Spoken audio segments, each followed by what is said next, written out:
phone rang. Exhausted from last night's rampage, I must have fallen asleep.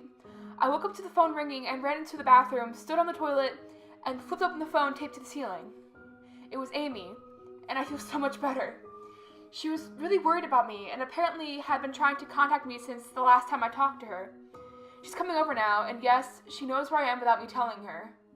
I feel so embarrassed. I am definitely throwing this journal away before anyone sees it. I don't even know why I'm writing it in it now.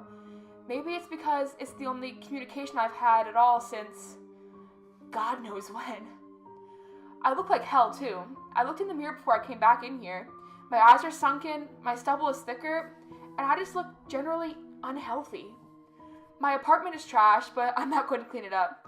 I think I need someone else to see what I've been through these past few days. These past few days have not been normal. I am not one to imagine things. I know I've been the victim of extreme probability. I probably missed seeing another person a dozen times. I just happened to go out when it was late at night or the middle of the day when everybody else was gone. Everything's perfectly fine. I know this now. Plus, I found something in the closet last night that has helped me tremendously. A television. I set it up just before I wrote this, and it's on in the background.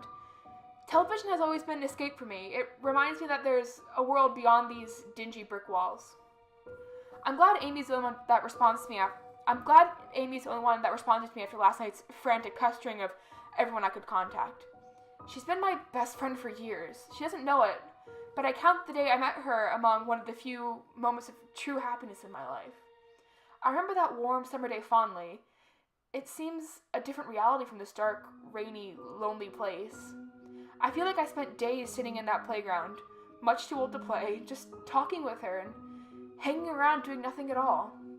I still feel like I can go back to that moment sometimes, and it reminds me that this damn place is not all there is. Finally, a knock at the door. I thought it was odd that I couldn't see her through the camera I hid between the two soda machines. I figured that it was bad positioning, like when I couldn't see the front door. I should have known. After the knock, I yelled through the door jokingly that I had a camera between the soda machines because I was embarrassed myself that I had taken this paranoia so far. After I did that, I saw her image walk over to the camera, look down at it. She smiled and waved.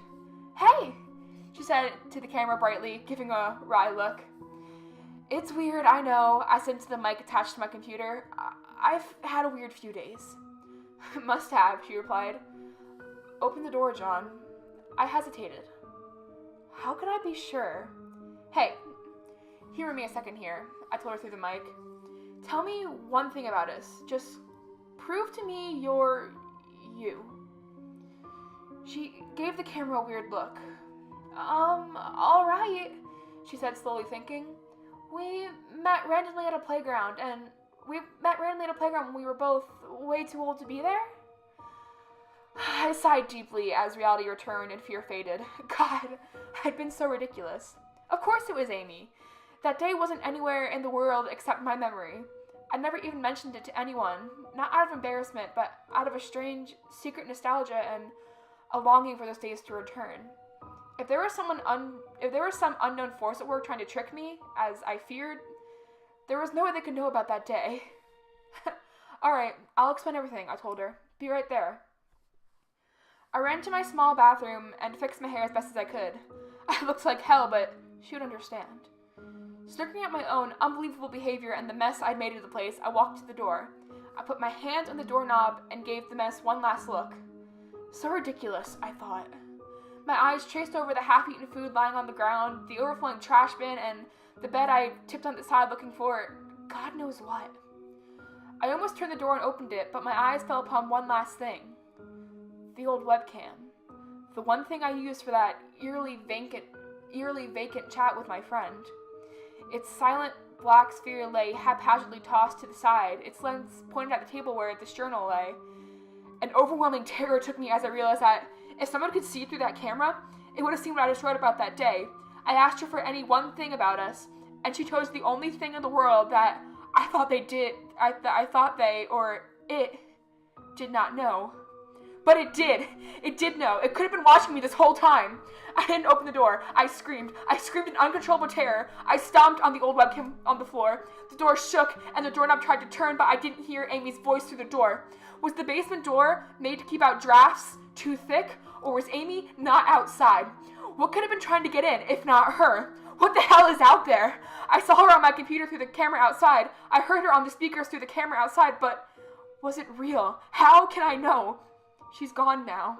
I screamed and shouted for help. I piled up everything in my apartment against the front door.